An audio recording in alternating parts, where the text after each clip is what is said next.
चालू करूया ना? हा सर बोला ना. चालू करूया म्हणलो, हो लोक हो जॉईन करूया. होतील ते. हा तर आज हो आपल्या ठीक आहे ठीक आहे. बरोबर एक वेगळ्या सत्रावर आपण आज चर्चा करायची आहे. तो म्हणजे गावामध्ये आपल्या असणारं सांडपाणी व कचरा व्यवस्थापन याच्या विषयी. आणि याच्यासाठी एक महत्वाचं म्हणजे की याच्यासाठी शासकीय योजना काय.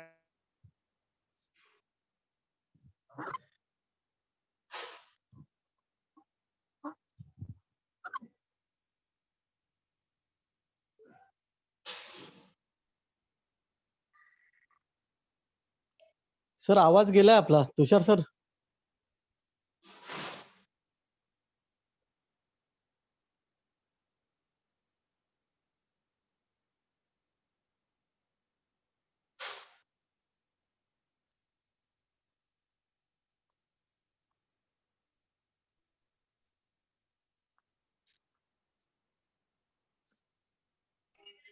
सर आवाज येत नाही. नाही, मला आवाज कोणाचाच येत नव्हता, त्यामुळे शांत बसलो होतो मी. हा नाही हा, बहुतेक करायची तुषार कस. साहेबांचाच आवाज तुषार सरांचाच आवाज डिस्कनेक्ट येत झाला. नाही. हा, तुषार सरांचाच आवाज येत. तुषार साहेब डिस्कनेक्टच झालेत. ओके. तर थोडस जे तुषार साहेब सांगत होते की आज जो आपण विषय घेतलेला आहे, म्हणजे मागच्या वेळी आपण जी ड्रीम व्हिलेज संकल्पना घेतली होती, तर त्या संकल्पनेमध्ये आपण जे म्हणतो की गाव आपलं स्वप्नातलं गाव असायला पाहिजे, ज्याच्यात स्वच्छता एक महत्वाचा विषय आहे. आणि ही स्वच्छता आपापल्या परीने प्रत्येक जण करत असतो, पण शासन पातळीवरती पण याच्यासाठी बऱ्याच गोष्टींचं सहाय्य केलं जातं आणि बऱ्याच गोष्टींची मदत आपल्याला शासन पातळीवरती मिळू शकते. तर आपल्याकडे आज जे खातू साहेब जॉईन झालेले आहेत, एकतर ते स्वतः म्हणजे स्वदेशचे खूप चांगले मित्र आहेत आणि स्वदेशच्या प्रवासामध्ये पहिल्यापासून त्यांनी खूपच सहकार्य केलेलं आहे. त्याचबरोबर ते शासकीय अधिकारी राहिलेले आहेत, त्यामुळे दोन्ही आणि मुळात स्वतः सामाजिक कार्यकर्त्याचा स्वभाव असल्यामुळं दोन्ही बाजूनी त्यांना या सगळ्या गोष्टींची जाण आहे. तर आज असे खातू साहेब आपल्या सोबत आहेत आणि ते आपल्याला याविषयी मार्गदर्शन करणार आहेत. तर थोडस खातू साहेब आपण सुरुवात केली तर बरं होईल. नमस्कार. नमस्कार.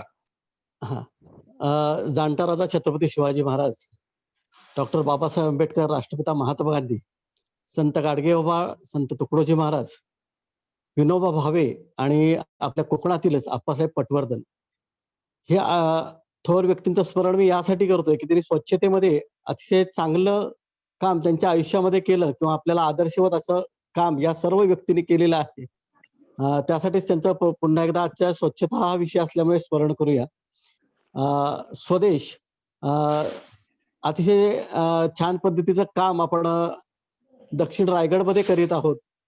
आदरणीय रावणी स्क्रूवाला सर आणि त्यांच्याच मार्गदर्शनाखाली स्वदेशची संपूर्ण टीम काम करते आणि आपण एक स्वदेशचं परिवार आहोत. आपण सर्वजणच आज या मीटिंगला जॉईन झालेले, किंवा ड्रीम व्हिलेज आहे, डिजिटल व्हिलेज आहे, किंवा वेगवेगळ्या प्लॅटफॉर्मवरून आपण जे स्वदेशच्या सहकार्यातनं आपल्या गाव विकासाचं जे काम करत आहोत, तर त्यातलंच एक पुष्प आज आपण गाव स्तरावरील कचरा आणि सांडपाणी व्यवस्थापनासाठी कोणकोणत्या योजना आहेत, आपण काय करू शकतो, याचा आपण थोडक्यात आढावा इथे घेणार आहोत.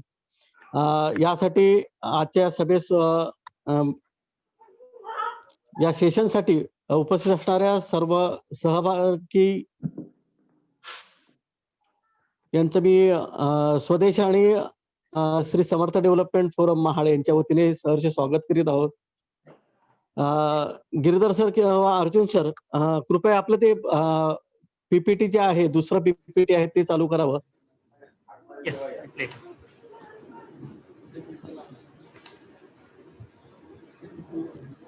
कसं आहे, सन 2000 सालामध्ये आदरणीय RR पाटील जेव्हा आपल्या राज्याचे ग्रामविकास मंत्री होते, तेव्हा त्यांनी संत गाडगेबाबा ग्रामस्वच्छता अभियान सुरू केलं आणि ग्रामस्वच्छता अभियान सुरू केल्यानंतर 2003 पासून निर्मल ग्राम योजना या माध्यमातून देशाने सुद्धा तेच अभियान स्वीकारलं आणि देशभरावरून सुरुवातीला निर्मल ग्राम, नंतर स्वच्छ भारत अभियान या नावाने हे अभियान आपल्याकडे राबवत आहे. तर ह्या अभियानमध्ये आपण ग्रामपंचायत स्तरावरती आपण सगळ्यांनी सहभाग घेतला असेल किंवा स्वच्छता ही आपली एक नित्याचीच बाब आहे. आपण स्वच्छते विषयी नेहमी जागृत असतो. मुळात पिढ्यानपिढ्या आपल्याला स्वच्छतेच्या काही सवयी होत्या, ज्या आपण अंगीकृत केल्या होत्या. अ, अर्जुन सर नेक्स्ट. तर त्यामध्ये महत्वाचं आहे की कचरा ही समस्या हे मागील एक 20-25 वर्षामध्ये कचरा ही समस्या आपल्याला जास्त भेडसावावी लागली. तर याचं सगळं खापर आपण प्लास्टिक वरती फोडतो आणि मोकळं होतो. हे प्लास्टिक आलं आणि त्यामुळे ही कचऱ्याची समस्या वाढली. तर असं काही नाहीये की प्लास्टिकमुळेच कचरा आहे.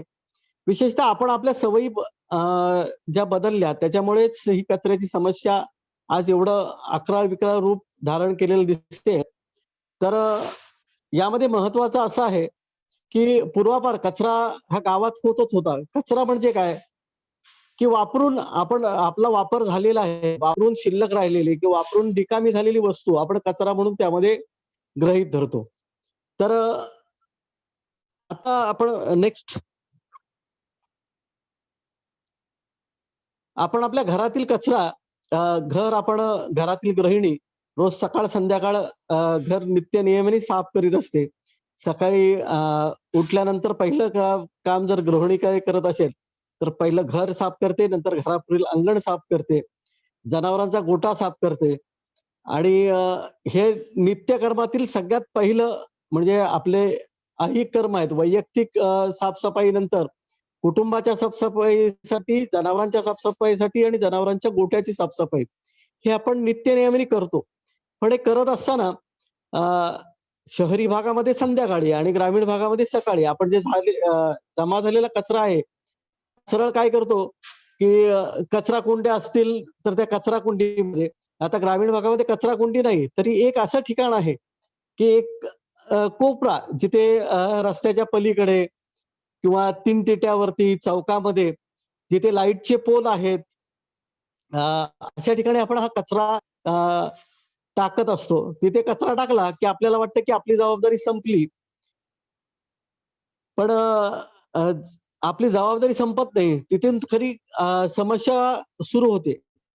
कचरा हा नेहमी अशाच ठिकाणी टाकला जातो, की जी जागा सार्वजनिक आहे. म्हणजे जी ग्रामपंचायतीच्या मालकीची आहे, ग्रामस्थांच्या मालकीची आहे. त्या ठिकाणी हा कचरा आपण टाकतो आणि त्यामुळे आज असं झालंय, की जगभरामध्ये भारताची ओळख झाली होती, की स्वच्छ नागरिकांचा अस्वच्छ देश. म्हणजे भारत ही आपण संतांची भूमी म्हणतो. निर्मल मनाची माणसं भारतामध्ये राहतात असं म्हटलं जातं. आपल्या दैनिक कर्मामध्ये किंवा दैनंदिन जीवनामध्ये स्वच्छतेला आपण फार महत्व देतो.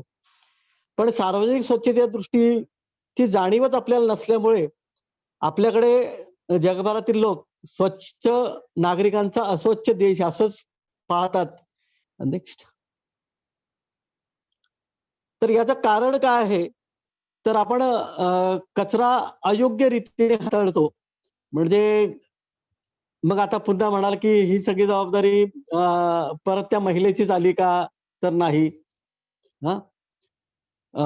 हा कचऱ्याची हाताळणूक करताना म्हणजे त्यामुळे काय होतं, की जी सगळी रोगराई पसरते, हे कचऱ्यामुळे जी दुर्गंधी पसरते, जे दिसण्यासाठी अतिशय अस्वच्छ असा जो भाग दिसतो, तर या सगळ्याचं कारण आहे, की आपण कचरा योग्य पद्धतीने हाताळत नाही.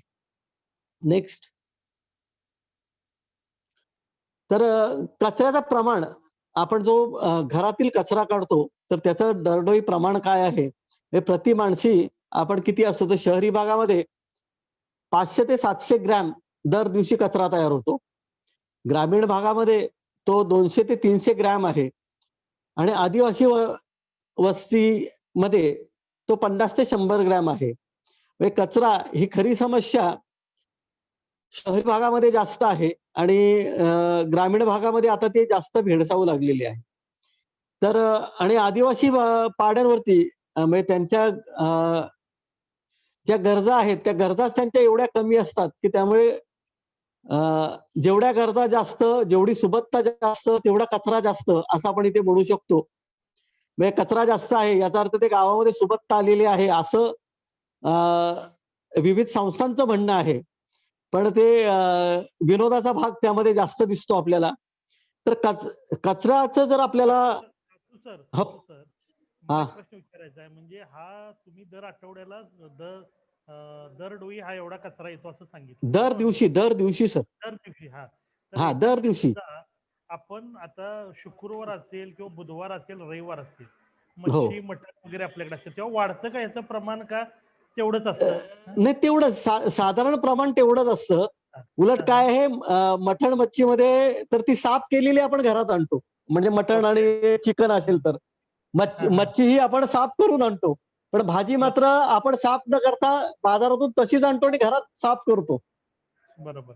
भाजी निवडण्याचं काम आपण घरात करतो. म्हणजे मेथीची जुडी आणली तर त्याची आपण फक्त पानं घेतो आणि मग मुळं, त्याचे देठ, त्यामुळे त्याचा क्वांटम जास्त आहे. म्हणजे त्या भाजीमध्ये, भाजीपाल्यामध्ये किंवा अन्य कोणत्या ह्याच्यामध्ये त्यातून, म्हणजे कांदा कापला तर कांद्याच्या साली आणि त्या सगळ्या गोष्टी आपल्या त्या कचऱ्यामध्ये जास्त दिसतात. आणि सर कचऱ्यामध्ये जास्त पॅकिंगच्याच वस्तू ज्या आहेत, ज्या आपण आता आणतो सगळं प्लास्टिकच्या पिशवीत पॅक करून, तर त्यामुळे पॅकिंग मटेरियल, बिस्किटच्या पुड्यांचे रॅपर वगैरे ह्या सगळ्या गोष्टी जास्त दिसतात.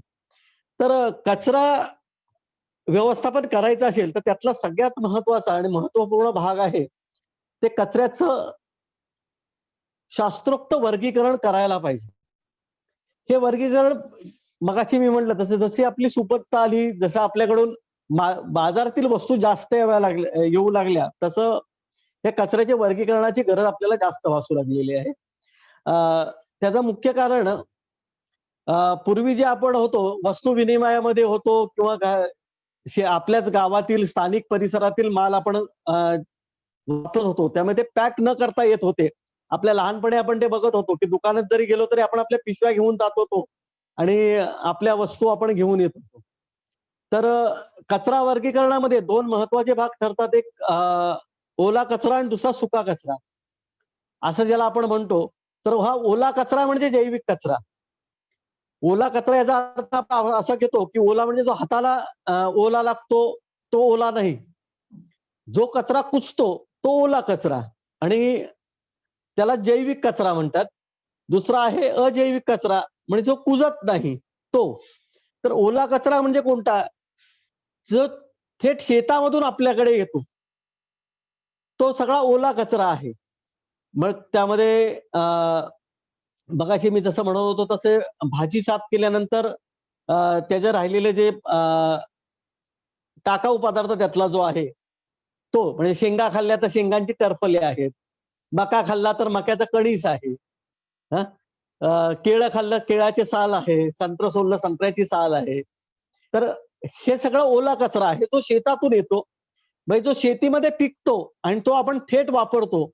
तर तो ओला कचऱ्यामध्ये 90% भाग हा तो आहे, म्हणजे जो आपल्या जेवणाशी संबंधित आहे. जास्त करून म्हणजे आपलं अन्नधान्य याच्याशी संबंधित जो कचरा आहे तो जैविक कचरा आहे, तो ओला कचरा आहे.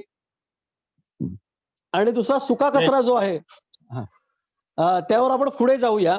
तर ह्या ओला कचरा जो आहे, हे ओला कचरा आपण घरी किचन मध्ये किंवा जनावरांच्या गोठ्यामध्ये जो कचरा असतो तर तो ओला कचरा आहे. तर त्याचा व्यवस्थापन आपण कसं करू शकतो. तर यातलं सगळ्यात महत्वाचं बेसिक जे आपण पारंपरिक जे म्हणू की वर्षानुवर्ष आपण या गोष्टीचा वापर करत असतो. कोणाचं तरी एकाच बाईक सुरू झालेला आहे.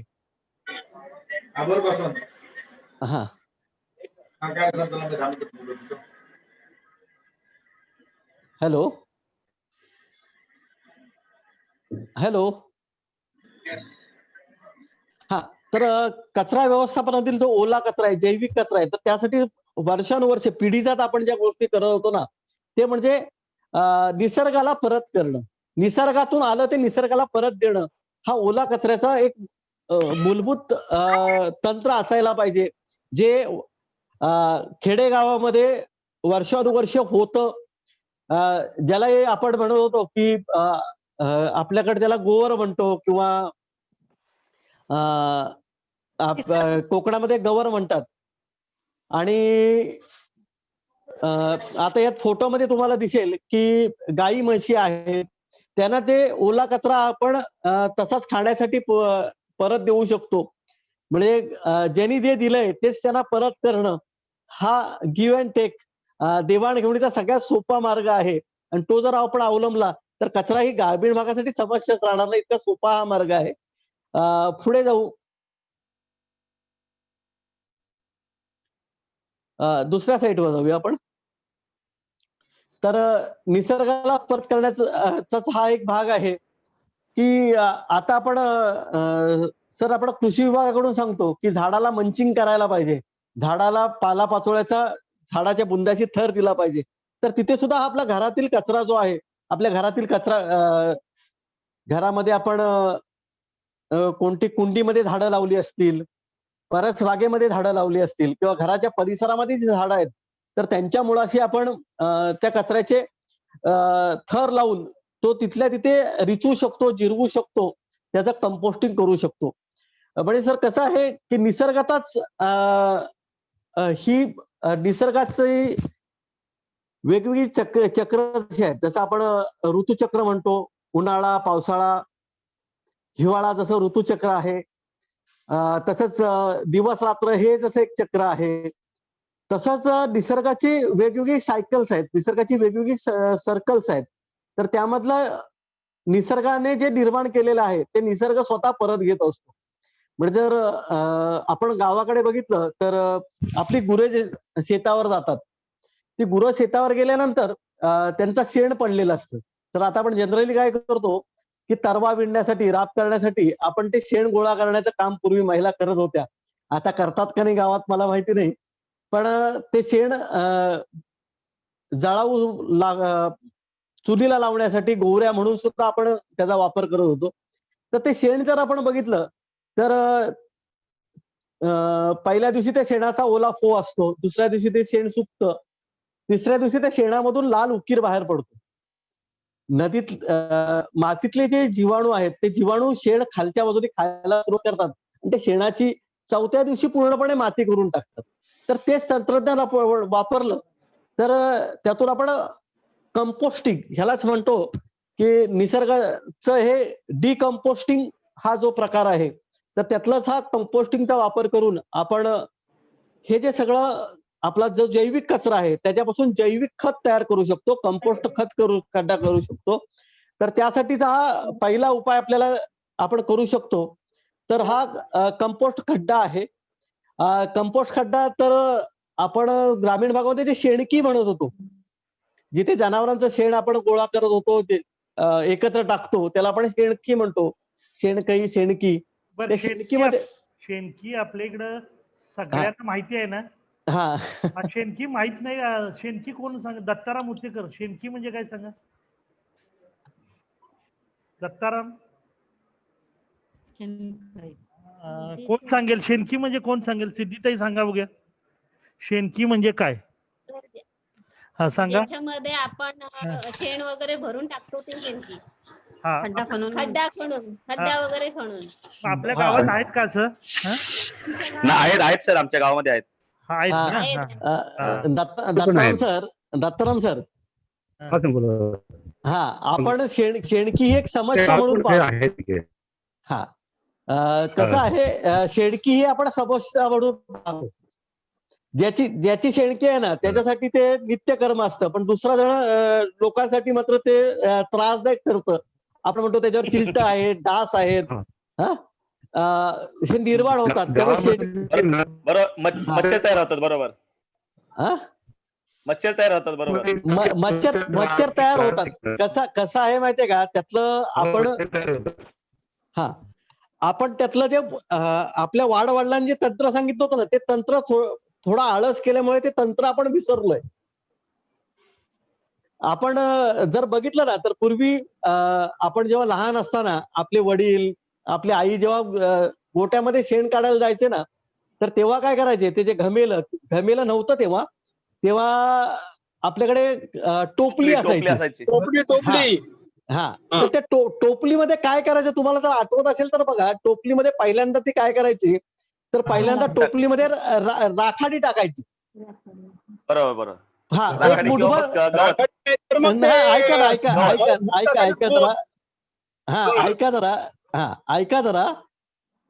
थोडी राखाडी टाकली आणि त्यानंतर त्यामध्ये जे चरवई मधलं जे अर्ध खाल्लेलं गवत आहे, हा, तर ते पहिलं टाकलं जायचं आणि त्याच्यानंतर शेण गोळा करायचं. आता आपण उलट करतो, पहिलं शेण गोळा करतो आणि नंतर ते पेंडा गवत काही राहिलं असेल ते नंतर वरती टाकतो आणि ती तशीच ठेवून टोपली उलटी करतो. हा, ही उलटी केल्यामुळे काय होतं, ते शेण हवेमध्ये उघडं पडतं.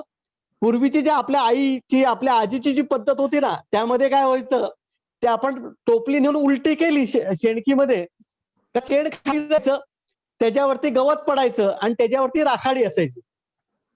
राखाडी माती हे जर टाकलं ना तर ते शेण सगळं झाकलं जायचं. राखाडीने दुर्गंधी नष्ट व्हायची. त्या गवतामुळे आणि त्या मातीमुळे मातीतले जीवाणू ते शेणाच्या खतामध्ये प्रक्रिया करणं लगेच सुरू करायचे. म्हणजे हे नैसर्गिक खतखड्डाच होता जो आपला शेणकी, तो आता डास उत्पत्ती करण्याचा, चिलट माशा निर्माण करणारा कारखाना झाला. तर हे आपण बदललं पाहिजे. तर ते बदलताना हे जे तंत्र आहे ना, हे तंत्र जे जुनं आपल्या वाडवडिलांचं होतं ते एक आत्मसात करायला पाहिजे. त्याचबरोबर हे जे शेडक्या आहेत ना, हे शेडक्या आता आपण बंदिस्त स्वरूपात कशा बांधता येतील, तर त्याचा फोटो आपल्याला आपल्या स्क्रीनवर दिसत असेल. या पद्धतीची जी आपली शेडकी आहे तीच आपण बंदिस्त करू शकतो. तर याला हा, आता जो या आधीचा फोटो बघा. हा साधा कंपोस्ट खड्डा म्हटलेला आहे ना. बॅग जा जरा अर्जुन सर, थोडे मागे अजून एक. हा, बस. अजून एक. अजून नाही मध्ये, पुढे.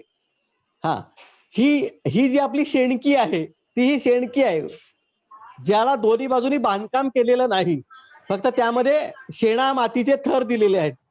जर पहिलं बघितलं तर त्यामध्ये आपण कचरा म्हणतोय, त्यामध्ये कचऱ्यामध्ये कोणता आहे तर शेण आहे, झाडाचा पालापाचोळा आहे, आपण घरातील कचरा जे खरकट आहे ते, असं कोणतेही आपण शेडकीत टाकू शकतो. त्यानंतर शेणा मातीचा त्याच्यावरती जे आपण शेणकोला म्हणतो, जमीन सारवण्यासाठी जो शेणकोला म्हणतो, त्या शेणकोल्याचा एक थर द्यायचा. जर आपल्यामध्ये जैविक कचरा म्हणजे पालापाचोळा जास्त असेल तर त्यामध्ये एक शेणकोल्याचा थर द्यायचा. त्याच्यावरती एक घमेलभर माती टाकायची. हे झालं का दुसऱ्या दिवशी किंवा आठवडाभर पुन्हा त्यात कचरा टाकायचा. आठवड्याने एकदा शेण आणि माती टाकायची. असे एकावर एक थर भरत घेतले आणि वरती सगळ्यात वरती आलेला जो थर आहे हा जमिनीच्या वरती 2-3 फुटावर आला तर तो चांगल्या गवत मातीने झाकून घेतला तर ते पावसाळ्यामध्ये पूर्णपणे त्याचं खत तयार होतं. एवढी साधी सोपी प्रक्रिया आहे, पण ती आपण करत नाही. तर त्यामध्ये आपल्याला आता त्यामध्ये थोडासा बदल करायचा जर झाला, थोडा आधुनिक त्यामध्ये आधुनिकता आणायची झाली, त्याचं नीट व्यवस्थापन करायचं झालं तर नेक्स्ट साईटवर जाऊया आपण. हा, ही शेणकीचंच बांधकाम आहे. फक्त हे एका कुटुंबासाठी, जिथे 1-2च जनावर आहेत, एखादी गाय, एखादी म्हैस आहे किंवा एखादी बैल जोडी आहे, तर त्यासाठी सुद्धा आपण बांधू शकतो. किंवा अशी कुटुंब 5-6 कुटुंब आहेत की ज्यांच्याकडे जनावरच नाहीत आणि त्यांना कचरा टाकण्यासाठी जागा नाही, एका ठिकाणी ते कचरा टाकतात, तर तिथे आपण पंचायतीच्या वतीने अशा पद्धतीचे एक बांधलेला कंपोस्ट खड्डा, ज्याचा आकार आपल्याला विहिरीसारखा दिसतोय पण तो जास्त नाही, एक 3 फूट व्यासाचा आहे. जे आपल्या पाण्याचा 200 लिटरचा बॅरल आहे ना, त्या बॅरलच्या आकाराचा हा खड्डा आहे. आणि तो खड्डा बांधकाम करताना आपल्याला दिसेल तर सचित्र आहे. म्हणजे जसं मधमाशाचा पोळा असतं तर त्याप्रमाणे एकाड एक थरामध्ये विटांची मध्ये थोडी जागा ठेवलेली आहे.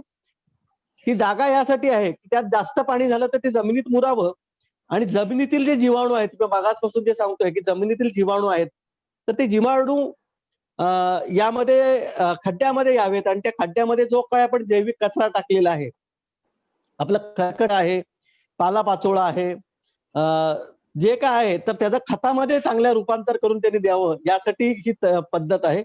अतिशय कमी खर्चामध्ये आपल्याला हा खड्डा बांधता येतो. पुढील साईडवर जाऊया आपण.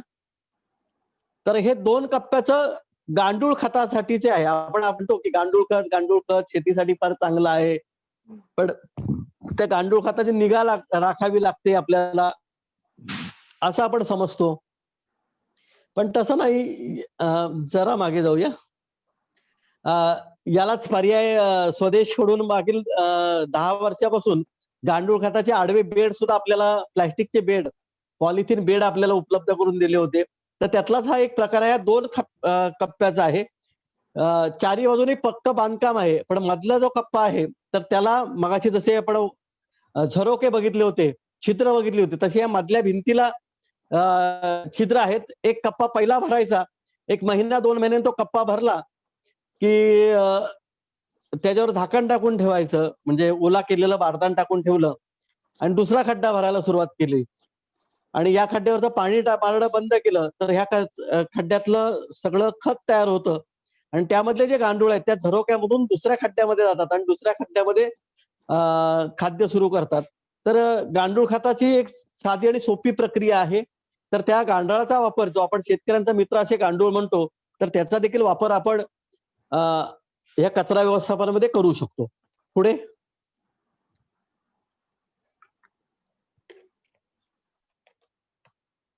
आता ज्याला आपण कचरा म्हणतो ना, जी खरी समस्या आहे ना ती ही आहे अजैविक कचरा. अजैविक कचरा म्हणजे काय की जो कुजत नाही तो कचरा. मग त्यामध्ये काय काय असतं? Next side. तर हे बघितलं कचऱ्याचं वर्गीकरण. हा अजैविक कचऱ्याचं वर्गीकरण करण्यासाठी आपल्याला या पद्धतीने त्याचं वेगळी वर्गीकरण घरच्या घरी केलं तर अतिशय उत्तम. पण हा अजैविक कचरा म्हणजे काय? तर प्लास्टिक, पत्रा, लोखंड, तेलाचे पावडरचे रिकामे डबे, तेलाची रिकामी पिशवी, हे सगळं या कचऱ्यामध्ये येतं.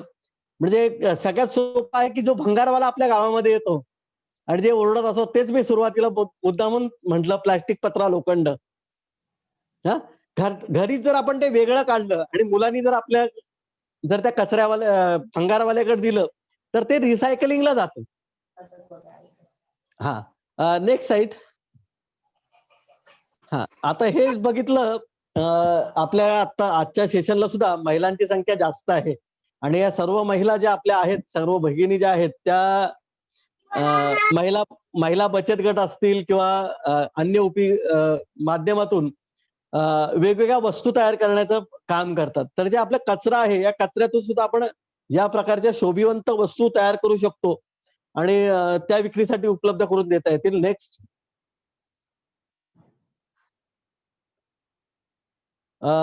कचऱ्यापासून आणखीन काय काय करता येईल? तर यामध्ये जो आपल्या न्यूजपेपर आहेत, म्हणजे पेपर आहे किंवा मुलांच्या वह्या पुस्तकं आहेत, ते फाडल्यानंतर किंवा आपण दुकानातून किंवा इतर ठिकाणी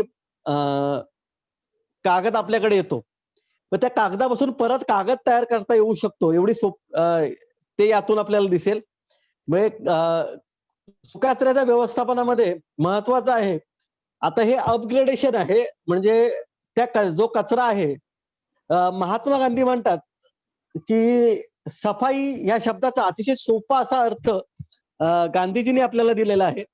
सफाई या शब्दाचा गांधीजींनी लावलेला अर्थ आहे सफाई सब चीजों का फायदेमंद इस्तेमाल.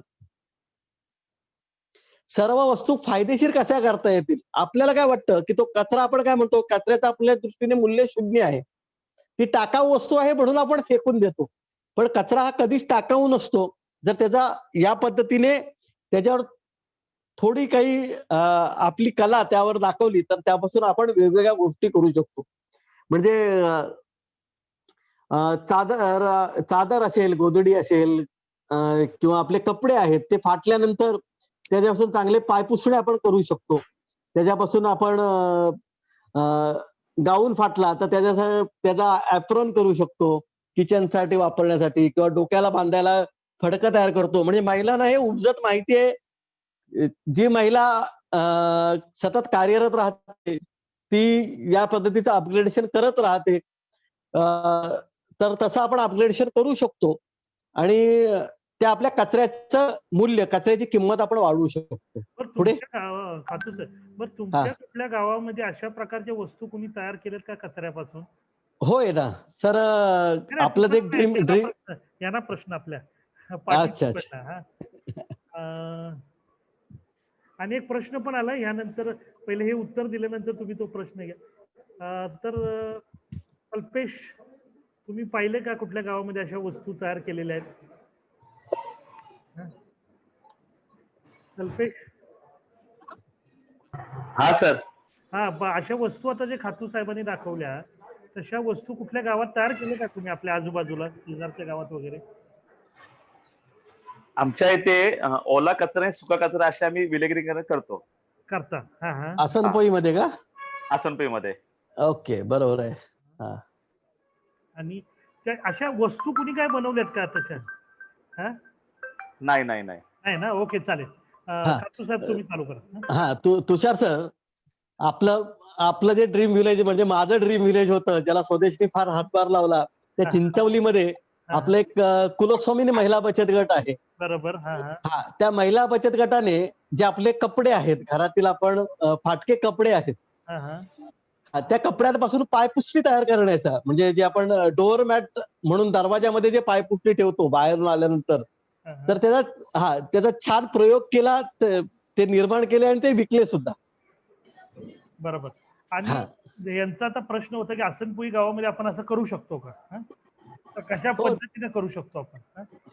हो, निश्चित. आसनपोई अतिशय चांगलं गाव आहे. साधारण 2,500-3,000 लोकसंख्येचं गाव आहे आणि त्या गावामध्ये आता ओला कचरा सुका कचरा वर्गीकरण त्याने ग्रामस्थांनी सुरू केलेलं आहे आणि कचरा टाकण्यासाठी जागा नाही, त्यामुळे आणखीन काही वेगवेगळे प्रयोग करता येतील का हे पाहतायत ते. तर घरगुती स्तरावरती आपण हे प्रयोग करू शकतो, जे तिथले प्रगतशील शेतकरी आहेत. सर, जेव्हा आपल्या एक 10 वर्षापूर्वी आपल्याकडे जेव्हा गट शेती हा प्रयोग आला, तर तेव्हा सुद्धा आसनपोई गट शेतीमध्ये सहभागी झालं होतं. बरोबर. तर त्या हो. शेतीला धरून जो ओला कचरा आहे त्याचं कंपोस्ट करणं, आपण सर्व माध्यमातून म्हणतो किंवा आता सेंद्रिय शेतीला आपण प्राधान्य देतोय, तर त्यामध्ये कंपोस्टिंग करणं हा अतिशय सोपा घटक आहे. तर थोडं कसं आहे, थोडा आळस सगळ्यांनी झटकायला पाहिजे. थोडा आपल्या सवयीमध्ये थोडेसे बदल करायचे. थोडा, मी मगाशी सांगितलं त्याप्रमाणे, की पहिलं गवत टाकायचंय, नंतर शेण टाकायचंय टोपलीमध्ये किंवा घमेल्यामध्ये. तर तसा थोडा बदल केलं तर आपण त्यावर सुद्धा बोलू शकतो. आसनपोईमध्ये कल्पेश, माझा नंबर मी आपल्या सगळ्यांना नंतर शेअर करणार आहे शेवटच्या स्लाइड मध्ये. तर तेव्हा ते नंबर आपण घ्या आणि आपण निश्चित ह्या सगळ्या गोष्टी आपल्या गावामध्ये करू शकतो. केलेल्या आहेत, त्यामुळेच आपली काही गावं आदर्श गावं म्हणून आपण त्यांच्याकडे पाहतो. त्या गावांमध्ये हे सगळं काम चालू आहे. तर ह्या अजैविक कचऱ्यामध्ये धातू, काच आणि प्लास्टिक या ज्या गोष्टी आहेत, तर त्या अपग्रेडेशन साठी पाठवणं हे आपलं काम असतं. पण आपलं काम हे जे भंगारवाले आहेत किंवा कचरा वेचक आहेत, ते अतिशय चांगल्या पद्धतीने करतात. हा, तर त्या मुद्द्याकडे आपण जास्त वेळ न घालवता आपण पुढच्या ह्याच्यावर जाऊ. आपण आज आपले सगळे शेतकरी बांधव आहेत, त्यामुळे आपण ओल्या कचऱ्यामध्येच काय काय जास्त काही करता येईल ते पाहूया, किंवा गावासाठी म्हणून आपण हा विचार करतोय. नेक्स्ट.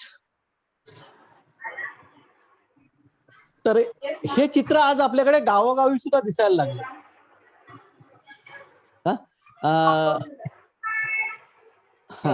सगळ्या गावात. आता एखादं लग्न कार्य झालं किंवा सप्ताह झाला, की त्यानंतर त्या थर्माकोलच्या आणि ह्याच्या काय आपण सिल्वर कोटेड पत्रावळी आहेत, ज्या नष्ट होत नाहीत, त्या सगळ्या अशा पद्धतीने ढिगारे आपल्या बस स्टॉपवर आपल्याला पडलेले दिसतात. तर त्यासाठी काय करता येईल, तर तेही आपण या कचरा व्यवस्थापनात बघू शकतो. आपण सगळ्यात सोपा पर्याय म्हणतो की ते सगळं जाळून टाकणं, पण हा अतिशय घातक असा प्रकार आहे. ते प्लास्टिक जे आहे हे प्लास्टिक जे आहे हे पेट्रोलजन्य पदार्थ आहे. पेट्रोल ची जे खनिज तेलामधून पेट्रोल, डिझेल, डांबर ह्या सगळ्या सारख्या ज्या गोष्टी काढल्या जातात त्यातलंच एक बाय प्रोडक्ट आहे ते प्लास्टिक आहे. त्यामुळे ते तीव्र ज्वलनशील आहे आणि त्याच्या ज्वलनाने कार्बन मोनॉक्साईड फार मोठ्या प्रमाणामध्ये हवेत पसरतो. आता मी तुषार सर, आता आपल्याकडे रॉकेल फार कमी मिळतं म्हणून आपल्या महिला सकाळी पाणी तापवण्यासाठी चूल जेव्हा पेटवतात ना तेव्हा प्लास्टिकचा वापर करताना ग्रामीण भागामध्ये दिसतात. एवढं ते भयानक आहे की त्यांना सहज सोपा रॉकेलला पर्याय म्हणून त्यांनी प्लास्टिक स्वीकारलं. पण त्या प्लास्टिकच्या ज्वलनाने जे कार्बनचं उत्सर्जन त्यातून होतंय, कार्बन मोनॉक्साईड जे होतं त्यातून कॅन्सरला आमंत्रण दिलं जातंय. तर ते आपल्याला टाळता येईल. तर त्यासाठी यामध्ये आपल्याला कचरा खरोखरच निरुपयोगी आहे का? मगाशी जे म्हटलं ते कचरा आपल्याला वाटतं की कचरा ज्याचं मूल्य संपलंय, जे आपल्या काहीही गरजेचं नाही, काही उपयोगाचं नाही, ते आपण सगळं कचऱ्यात टाकतो असं म्हणतो. काय नुसता कचराच आहे म्हणजे त्याचा उपयोग शून्य आहे. पण जर यात बघितलं तर त्या जैविक कचऱ्यामध्ये काय काय येतं तर भाजीपाल्याचा कचरा आहे, खरकट आहे, पालापाचोळा आहे, शेतातील कचरा आहे म्हणजे आपण भात सोडल्यानंतर त्याची पडलेली गूत आहे, जे आपण असंच त्या आपल्या खाड्यावरती बाजूला टाकून देतो आणि ते वर्षानुवर्ष तसंच पडून राहतं. पण आपण ते तसंच टाकतो आणि राब करायला दुसरीकडून झाडं तोडून आणून ते राब करतोय. शेण आहे जे शेणाचं चांगलं कंपोस्ट होऊ शकतं. शेण थेट जरी जमिनीत पसरलं तरी त्याचं जैविक चांगलं खत तयार होऊ शकतं. पण आपण ते खत राब करण्यासाठी नाहक जाळतो आणि त्याचा राखाडी स्वरूपातच वापर करतो. त्यातले जैविक घटक जाळून फक्त त्यातलं सिलिकॉनचाच वापर करतो. तर हे जर टाळलं, या सगळ्या गोष्टी ज्या आहेत याचं आपण जैविक खतामध्ये जर रूपांतर केलं तर त्यातून आपल्याला महागडी औषधं घेण्याची गरज लागणार नाही. तर ते केलं तर कचरा हाही टाकाऊ नाही आहे, ती एक संपत्ती आहे. म्हणूनच आपल्याला फक्त कचऱ्याचा व्यवस्थित व्यवस्थापन करायला पाहिजे. एक प्रश्न आला होता आता नारायण सरांचा असेल तर त्यांनी आपल्याला प्रश्न असा विचारला होता ते कंपोस्टिंग काय करावं. जर तो प्रश्न मला पुन्हा दिसेल का? आहे ना. शेणकी मधले शेण 6 महिन्यानंतर काढल्यानंतर भुसभुशीत किंवा गांडूळ खत सारखे निघण्यासाठी काय करावे? कंपोस्ट खत तयार करण्यासाठी घरातील तिखट पदार्थ, आमटी, भाजी शिल्लक राहिली टाकली तर चालेल काय? हो, कंपोस्ट खड्ड्यामध्ये किंवा शेणकीमध्ये या सगळ्या गोष्टी टाकू शकतो. नारायण सर, मगाशी जे आपल्याला मी म्हटलं ना की शेणकीमध्ये फक्त आपण शेण टाकतोय, त्या शेणासोबत अन्य कोणतीही गोष्ट टाकत नाही. तर आपण जर बघितलं तर शेणकीतलं जे जमिनीच्या बाजूचं जे आहे तर त्याची माती झालेली असते, पण मधल्या ज्या गाभ्यामध्ये जे आहे ते 6 महिन्यांनी वर्षांनी जरी काढलं तरी ते हिरवं जसंच्या तसं शेण आपल्याला दिसतं. ते कुजत नाही. त्याचं कुजत नाही का तर त्याला हवा मिळत नाही, त्याला मातीतले जीवाणू तिथपर्यंत पोहोचत नाहीत. तर हे जर करायचं असेल तर शेणकीवरती एक 4 दिवसाने 8 दिवसानंतर किंवा आपण एक वार जर ठरवला की दर रविवारी एक टोपलाभर माती शेणकीमध्ये टाकली तर त्याचं संपूर्णपणे कंपोस्ट होऊन जात. त्यासाठी आपल्याला वेगळे काही करण्याचीच गरज नाही. निसर्गाचीच ती किमया आहे. निसर्गामध्ये ती जादू आहे की निसर्ग त्याचं कंपोस्ट मध्ये चांगलं रूपांतर करून आपल्याला देतं. जे मी पुढे दुसरी एक आपली साईड आहे त्याच्यामध्ये आपल्याला ते दाखवणार आहे. नेक्स्ट नेक्स्ट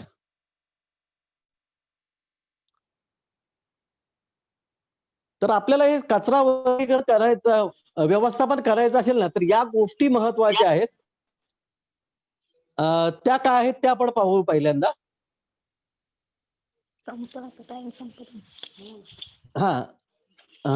घरच्या कचऱ्याचं घरच्या घरी आपल्याला वर्गीकरण करता येईल का?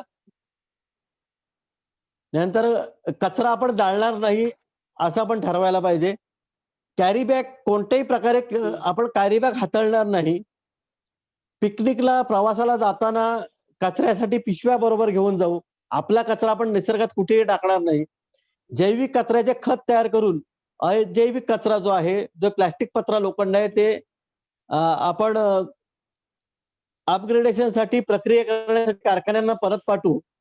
आणि लग्नाने अन्य कोणतेही समारंभ असेल तर त्यामध्ये प्लास्टिकच्या कोणत्याही वस्तू आपण वापरणार नाही, हे आपण पाहायला पाहिजे. आपण अर्जुन सर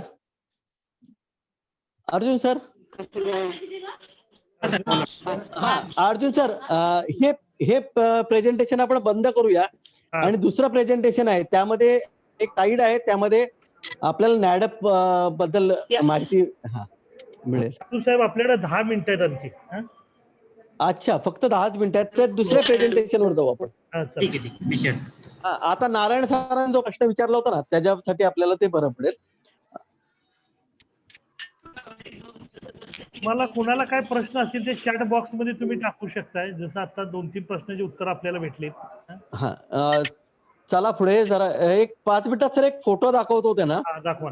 हा, जे आपण नॅडॅप म्हणतो, तर त्या नॅडॅपचा एक फोटो दाखवतो, ज्यातून सर्व शंकांचं निरसन होईल. आणि माझं मी पुढे जरा अजून पुढे आहे. वा, पुढे. हा, पुढे. हा, एक मागे आहे, मागे.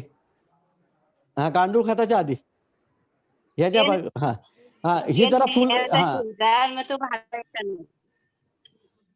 याच्या नंतरची साईड आहे बघा, नॅडॅपची. हे जे स्ट्रक्चर आहे नाडेप.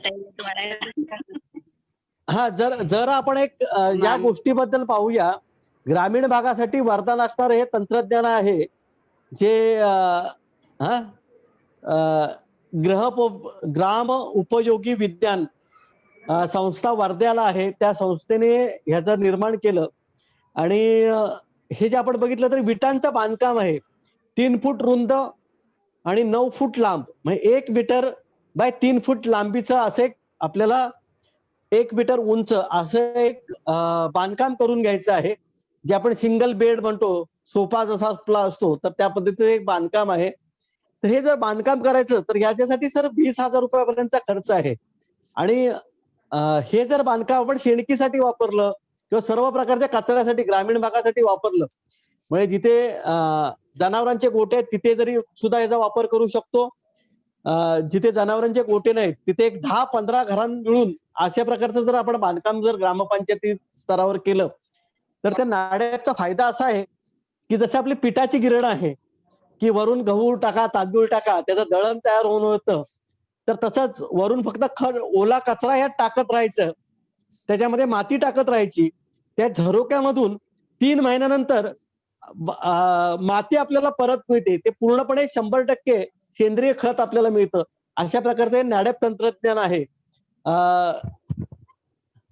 तर ते जर आपण आत्मसात केलं किंवा ज्या गावांमध्ये आपल्याला करायचं आहे, तर तुषार सर आपण ह्या नॅडॅपचाच जास्त वापर केला तर कचरा समस्या आपल्याला राहणार नाही आणि जैविक खत आपल्याला उपलब्ध होईल. अर्जुन सर, शासनाकडनं पण याला सहकार्य भेटतं ना? हो. हा, बायोगॅस आहे.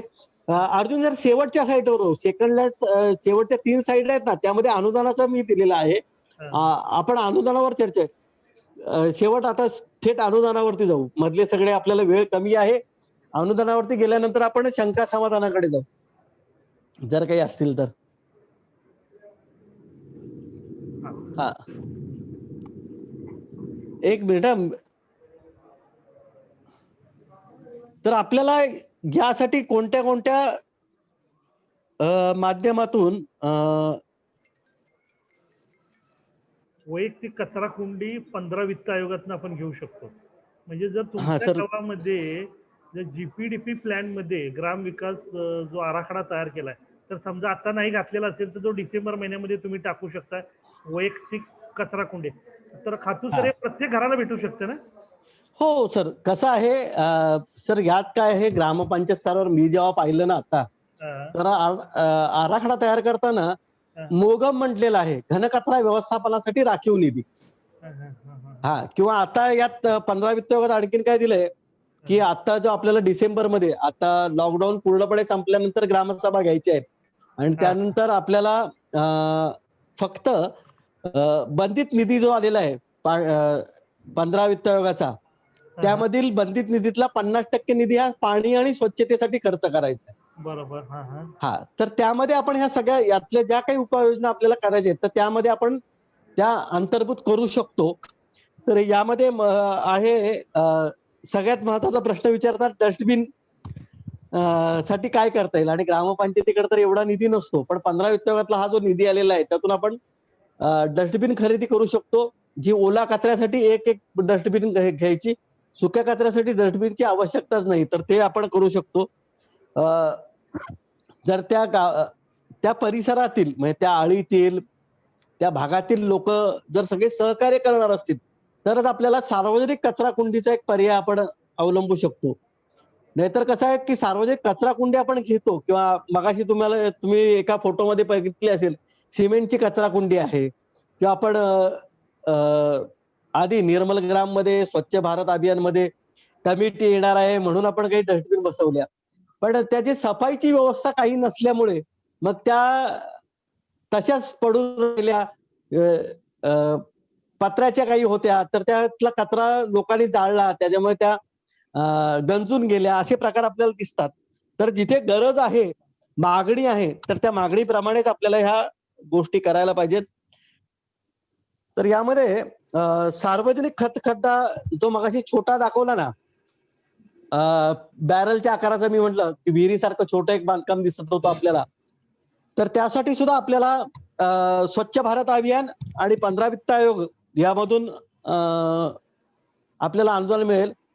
सर आता काय केलंय केंद्र सरकारने की स्वच्छ भारत अभियानला एक महत्वाची अट टाकली की स्वच्छ भारत अभियान मधून जास्तीत जास्त 70% अनुदानच दिलं जाईल. वरचं 30% अनुदान आहे ते ग्रामपंचायतीने स्वनिधी किंवा 15 वित्त आयोगामधून त्याची तरतूद केली पाहिजे. आणि आराखड्यामध्ये जर ती गोष्ट असेल, 15 वित्त आयोगातून जर तरतूद केली असेल तरच स्वच्छ भारत अभियानचा निधी द्यायचा, अन्यथा द्यायचा नाही, असं शासनाने धोरण ठरवलेलं आहे. साहेब एक प्रश्न आहे, म्हणजे आता सुद्धा आपली ही डिजिटल गावं आहेत, त्या ग्रामस्थांनी जर ग्रामपंचायतीकडे तर मागणी केली, स्वच्छ भारत अभियानकडे प्रस्ताव पाठवला तर त्यांना ते भेटू शकतंय. होय सर, होय सर. फक्त आराखड्यामध्ये पहिलं आपलं काम काय आहे की आराखड्यामध्ये 30%ची तरतूद करायची आणि 70%ची मागणी करायची. Okay, very good, very good. सगळेजण ऐकताय ना? सगळेजण सिद्धीताई ऐकताय ना? चालेल, पुढे. पुढे जो आहे, जो सार्वजनिक खतखड्डा, जे नाड्या पीठ स्ट्रक्चर आता मगाशी शेवटचं समजावून सांगत होतो, तर त्यासाठी सुद्धा स्वच्छ भारत अभियानमधून 70% अनुदान आहे. त्यामधून 15 वित्त आयोगातून आपल्याला 20%ची तरतूद करायची आहे. आणि सर, हे नाड्या बांधकाम करण्यासाठी जी मजुरी लागणार आहे, म्हणजे एकूण आता 25,000 रुपयाचं हे स्ट्रक्चर असेल, 25,000 रुपये खर्च त्याला येतो, छप्पर घालायचं म्हटलं तर त्याचं. तर त्यासाठी आपल्या नरेगामधून मजुरी आपण त्यामध्ये कन्व्हर्जन करू शकतो, किंवा अभिसरणामधून मजुरी नरेगामधून घेऊ शकतो. रोजगार हमी योजनेतून मजुरी घ्यायची, 15 वित्त आयोग आणि स्वच्छ भारत अभियानांतर्गत मटेरियल घ्यायचं आणि ते काम पूर्ण करायचं. असं करू शकतो. आणि सर, हे 15 वित्त आयोगाचा बंधित निधी देताना शासनाने जे आपल्याकडे सगळ्यात मोठी समस्या होती की व्हेइकल्स कशा घ्यायच्या. आता प्रत्येक ग्रामपंचायतीला वाटतं की ते ऍपे किंवा टाटा एस, पिकअप अशा मोठ्या घंटागाड्या पाहिजेत, पण आपली गावं छोटी आहेत, तर त्यासाठी त्या मोठ्या घंटागाड्यांची गरज नाही. तर आपल्याला जसे सिलेंडरच्या सायकल महाड शहरामध्ये किंवा गोरेगावमध्ये फिरताना दिसत ना, सायकलवरती पुढे सिलेंडर टाकलेलं असतं, 6 सिलेंडर घेऊन तो एक सायकलवाला जात असतो.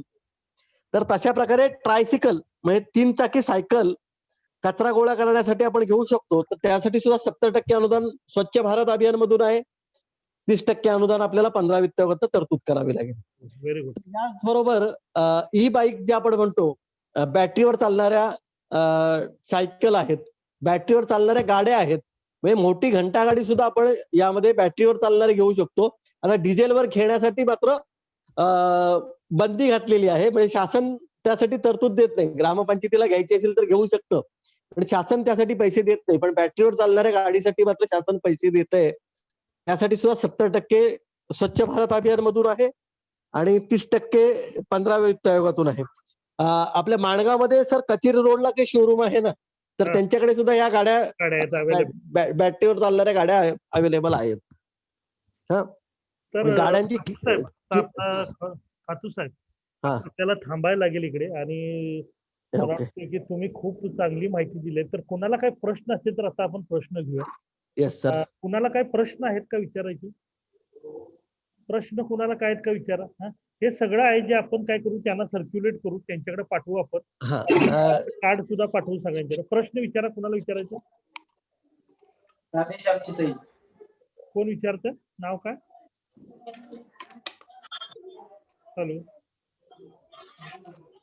हॅलो. हा, विचारा. हा सर, पवार बोलतोय, तुकाराम पवार, आसनभोई. हा, बोला ना. अच्छा. सगळं बरोबर आहे. आपण खरं तर सुरुवात माझ्यापासून झाली पाहिजे सगळ्याला, बरोबर. पण बरोबर ती आहे. होत नाही. मानसिकताच बदलत नाही आपली. बरोबर आहे. म्हणजे जसं मध्ये खातू सरांनी सांगितलं की आपण लग्न करतो, समारंभ करतो, एवढ्या मोठा थाटामाटात करतो, नंतर ती पत्रावर असते, ती आपण जाळून टाकतो, या तर दुसऱ्या दिवशी गाय म्हैस येते, ते खाते. मग हे नाही व्हायला पाहिजे. त्यासाठी आपल्याला सगळ्यांना मोटिवेट करायला पाहिजे. ते कसं होईल ते महत्वाचं आहे सगळ्यात. हा, तुकाराम सर नमस्कार. कदाचित आपण मला नमस्कार. पर्सनली ओळखतही असाल. आपल्याला यासाठी कसं आहे, मी 3 हा. वर्षापूर्वी सुद्धा आपल्या पंचायतीमध्ये मीटिंग घेतली होती अंगणवाडीमध्ये, आणि अगदी, तेव्हा अगदी, हे सांगितलं की यासाठी काय करायला लागेल. जसं आता आपण कोरोना प्रतिबंध करण्यासाठी जसं घरोघरी जाऊन प्रचार केला की प्रत्येकाचं आता स्कॅनिंग केलं, प्रत्येकाला सांगितलं मास्क घालायला पाहिजे. हा, तर तसं आपण कचऱ्याचं वर्गीकरण कसं करायचं हे प्रत्येकाला घरोघरी जाऊन समजावायला पाहिजे. याला जनजागृती करणं याशिवाय पर्याय नाही. आज पर्याय स्वदेशी नाही, अगदी, अगदी. स्वदेशी सुद्धा आजचं हे जे पाऊल उचललं ना, हे हा जनजागृतीचाच एक भाग आहे. आपला हा डिजिटल प्लॅटफॉर्म उभा करून दिलेला आहे. हा जनजागृतीचा भाग आहे की यातले ह्या सगळ्या गोष्टी नको आपण ह्या कसं आहे, मी बोगाव आपल्याला काय काय करता येईल ते सांगितलं. आपल्याला यामध्ये सर असं करता येईल की यातली जी गोष्ट आपल्याला गावामध्ये करायची आहे, आसनमोहीमध्ये जी गोष्ट करायची आहे तीच आपल्याला दिविलमध्ये करायची नाही, तीच आपल्याला पालीमध्ये करायची नाही. पण ज्या गावाला त्यांना जे पटतंय की आपल्याला ही गोष्ट घेऊन पुढे जायचं आहे, ती गोष्ट घेऊनच आपण पुढे जाऊ शकतो. आपण त्यासाठी त्या गोष्टीचं मार्गदर्शन कसं करायचं यासाठी आपण स्वदेश आहे, आपल्या गावातील ग्रामपंचायत आहे, आणि CSR मधनं सुद्धा आपल्याला काही आसनपैसाठी जर विचार केला तर काही निधी उपलब्ध असेल तर त्याचा विचार करून आपण या सगळ्या गोष्टी करू शकतो. आणि माझा नंबर शेवटला शेअर करतोय आपण स्क्रीनवरती. तर कधीही फोन करा, कधी आपण आवाज द्या, मी आपल्यासाठी निश्चित येईल. आणि साहेबांचं खरोखर मार्गदर्शन खूप चांगलं आहे. आता नारायण साहेबांनी पण इथं लिहिले की उत्तम मार्गदर्शन. धन्यवाद साहेब. धन्यवाद नारायण साहेब. तर सगळ्यात महत्वाचं म्हणजे खातू साहेब फेमस आहेत त्यासाठी तुम्हाला मी त्यांचं स्वतः उदाहरण पाहिलंय की चिंचवली आणि गोरेगाव ग्रामपंचायतीला काम करताना ज्या ठिकाणी लोक कचरा टाकत होते त्या ठिकाणी त्यांनी गार्डन तयार केले. हा, आणि गार्डन अशा पद्धतीने तयार केले की तो पॅटर्न आपल्या रायगड जिल्ह्यासाठी झाला. स्वतः कलेक्टर साहेबांनी येऊन तिथे व्हिजिट केली आणि पाहिलं. आणि आता तुम्हाला सांगतो की त्यांनी ज्या गार्डन तयार केलेलं कचरा टाकण्याची जे ठिकाण आहेत त्या ठिकाणी कोणीही कचरा टाकत नाही. म्हणजे ते म्हणजे स्थिरकाल झालं ते लोकांना. 7 वर्ष झाली. हा, 7 वर्षापूर्वीची गोष्ट आहे. आणि आजही तसंच आहे. आणि त्या ठिकाणी आणि काय वापरलं तर जुने टायर वापरलेत, त्याच्यामध्ये माती भरली आणि त्या ठिकाणी चांगली चांगली झाडं लावली लोकांच्या सहभागातून. असं खूप चांगलं काम आहे. तर या डिजिटल स्वदेशच्या माध्यमातून आता जी तुम्ही सगळेजण जॉईन होता या कार्यक्रमाला, तर तुमची जबाबदारी आहे की ही सगळी माहिती तुम्ही पूर्ण गावामध्ये द्या, ग्राम विकास समितीला द्या आणि इथून पुढचं पाऊल आपल्याला कसं प्रकारे करता येईल. आणि दुसरं म्हणजे ग्राम पंचायतमध्ये जावा, सरपंचांना भेटा, ग्रामसेवकांना भेटा आणि त्यांना विचारा की आम्हाला कचऱ्याचं वर्गीकरण करायचं आहे, कंपोस्ट तयार करायचं आहे, नाफेड तयार करायचं आहे. आणि तर तुम्ही आणि किती जणांना तुम्हाला जे काही प्रश्न असतील ते आम्हाला पाठवा. आम्हाला जर जी काही उत्तर माहिती असेल ती आम्ही देऊ किंवा नाहीतर आम्ही खातू साहेबांकडे विचारू. तुषार सर म्हणजे सर तुषार तुमची कार्यपद्धती आहे मायक्रो प्लॅनिंग. बरोबर. हा, तर आपल्याला कचऱ्याचं सुद्धा मायक्रो प्लॅनिंग केलं, प्रत्येक घराच्या प्लॅनिंग केलं तर आपल्याला यातून निश्चित मार्ग काढता येणारा आहे. नक्की 100%. आणि खातू साहेब आज इकडे आपल्या विनंतीला मार्ग देऊन ते इथं आलेत, त्याबद्दल डिजिटल स्वदेश टीमच्या वतीनं मी खातू साहेबांचा आभार मानतो. त्याचबरोबर आमचे डिजिटल व्हिलेजचे व्हीडीसी मेंबर जे सगळे आज आलेले आहेत त्यांच्या वतीनं आभार मानतो. त्याचबरोबर आम्हाला मार्गदर्शन करणारे आमचे डिजिटल स्वदेश टीम मधले गिरी सर, त्याने आपल्याला लिंक तयार करून आपण त्यामुळे इथं आलो. आणि तांत्रिक मार्गदर्शन करणारे आमचे आहेत अर्जुन सर, यांचेही मी आभार मानतो. आणि परत एकदा सर्वांचा आभार मानतो. आपण पूर्ण वेळ 1 तास इथे थांबलो, खरं म्हणजे 15 मिनिटं जास्त झाली, कारण की जास्त आपण घेतले. 15 मिनिटांना उशीर आपण चालू केलं आणि तोपर्यंत आपण सर्वांनी ऐकून घेतलं. खातू सर परत निश्चित आपण कधीतरी भेटू. जरा एकदा सर आज फक्त आपण कचरा हा विषय हाताळला, आपण सांडपाण्यासाठी याच पद्धतीने आपण एक सेशन घेऊ शकतो. नक्की हा, तर ते घ्यावे अशी विनंती करतो. नक्की 10-15 दिवसामध्ये आपण त्याचं नियोजन करू. धन्यवाद. ओके सर, धन्यवाद सर. बाय. थँक्यू. बाय.